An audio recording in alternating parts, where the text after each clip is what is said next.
Il y a 3 ans, on a décidé d'aller rencontrer des centaines de vieilles et de vieux en France et dans d'autres cultures. Vieux, on aime bien employer ce mot parce qu'en général, les gens préfèrent tourner autour du pot avec les mots senior, ancien. On s'est rendu dans des lieux, dans des cultures, dans des communautés où être vieille, être vieux, c'est synonyme de fierté, D'audace, d'avant-gardisme. d'estime de soi. En rentrant, on a raconté tout ça dans un livre et il vient de sortir en poche sous le titre « Vieillir ensemble ». Une toute nouvelle couverture et une préface inédite d'Edgar Morin. Il y a 3 grandes parties dans ce livre. Dans la première partie du livre, on montre qu'être âgé, c'est pas forcément être fragile, être vulnérable, et c'est bien de le rappeler, surtout en ce moment. On va raconter notre rencontre avec les soccer grannies sud-africaines qui jouent au foot à grande échelle parce que ça leur fait énormément de bien.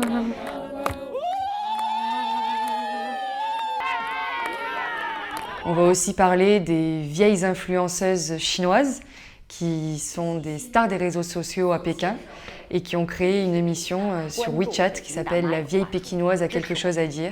Dans la deuxième partie du livre, on montre que les vieux peuvent s'engager pour le futur.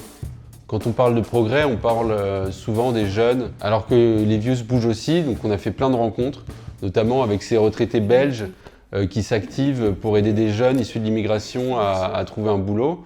On parle aussi des grand-mères sénégalaises qui se mobilisent pour empêcher les mariages forcés, les grossesses adolescentes et les excisions.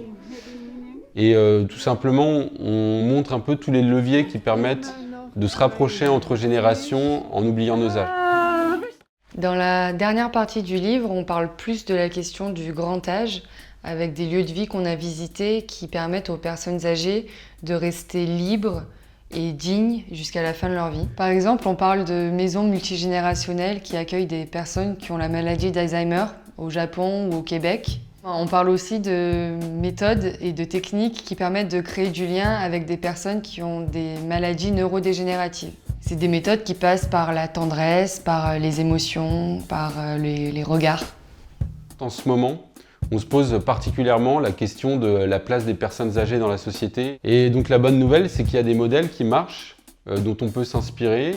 Et c'est un peu ces modèles-là qu'on a voulu mettre en avant. Les librairies viennent de rouvrir. N'hésitez pas à nous faire part de vos retours, à nous dire ce que vous en avez pensé et on a hâte de vous lire.